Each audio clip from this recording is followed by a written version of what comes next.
morning and happy Monday. Before we get into our devotion, a quick programming note. Today is going to kick off part one of a two-parter on the topic of evangelism. That's right, we're going to be spending 2 days unpacking one word. But because the word evangelism tends to be a rather loaded, churchy word that means different things to different people, I thought we might spend a couple of days unpacking what evangelism is and what evangelism isn't. Our standard, of course, will be the full of grace and truth evangelism that Jesus demonstrated for us throughout his 3-year ministry. That standard is expressed in the Gospel of John, chapter 1, verse 14. Check it out. John writes, "The Word became flesh and made his dwelling among us. We have seen his glory, the glory of the one and only Son, who came from the Father, full of grace and truth." Let me ask you, when you think of the word evangelism, what comes to mind? For some, I suppose, it conjures stereotypical mental images of some fleece-flocking, well-dressed, smooth-talking TV preacher. For others, perhaps it conjures up conflicted feelings. The feeling that if I tell people that our way, meaning Jesus' way, is the right way, then isn't that the same as saying that their way, meaning other religions or no religion, is the wrong way? Or maybe you're not confused or conflicted at all by the word evangelism. For you, maybe evangelism is all about saving souls for Christ, and therefore you see evangelism as being your Christian duty, your job number one as a disciple of Jesus Christ. These are just a few examples of what comes to people's minds at the mention of the word evangelism. Although I'm not sure what to tell you about the flock-fleecing TV preacher stereotype, perhaps I can offer some insight regarding the our way versus their way dilemma and the it's all about saving souls for Christ notion.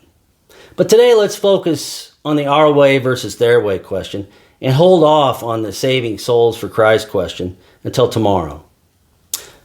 So what about this our way versus their way conflicted concerns thing?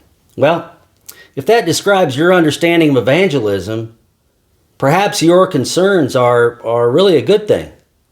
I say that because being concerned about the things that matter most deeply to others is a very Christ-like attribute. After all, if you're not sensitive to the thoughts and the feelings of others, then that pretty much negates the message of the gospel anyway.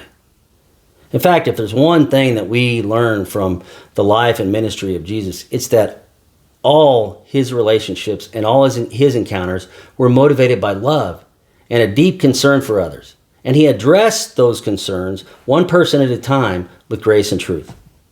Assuming this motivated by love and concern for others, Jesus-style evangelism, assuming that's our objective, and I believe it is, then perhaps it'd be helpful to first come to grips with what Jesus-style evangelism is not. It's not about coercing or overpowering others. It's not about arguing or winning truth debates. Jesus-style evangelism is about engaging people the same way Christ engaged people, with a love so genuine and so transparent that people were drawn into that love and ultimately transformed by it. And isn't that exactly what the early church did? Think about it.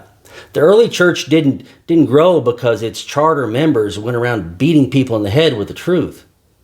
Rather, they grew in numbers because people saw the way they loved each other, and they wanted to be part of that. People who'd never experienced love or acceptance before were embraced and loved into wholeness by a community that reflected Jesus' love and concern in very concrete and tangible ways. Shouldn't we do the same? I believe that if we make that style of evangelism our focus, perhaps many of the our way versus their way concerns and truth debates, maybe they'll take care of themselves. Now, don't get me wrong. There will be times when we'll be called to defend our faith. And when those times come, we need to be ready.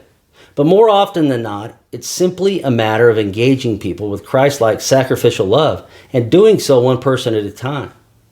In other words, Christ-like evangelism is about offering the infinite and transforming love of Christ that's within you to someone else. No need for fancy words, airtight logic, or confrontational debates. All you need is yourself and the love of God that resides within you. God, who sent his Son to save all people, will take care of the rest. Tomorrow we'll focus on saving souls for Jesus, that aspect of evangelism. But until then, keep on looking up, keep on loving and caring for one another. God's got this. See you tomorrow.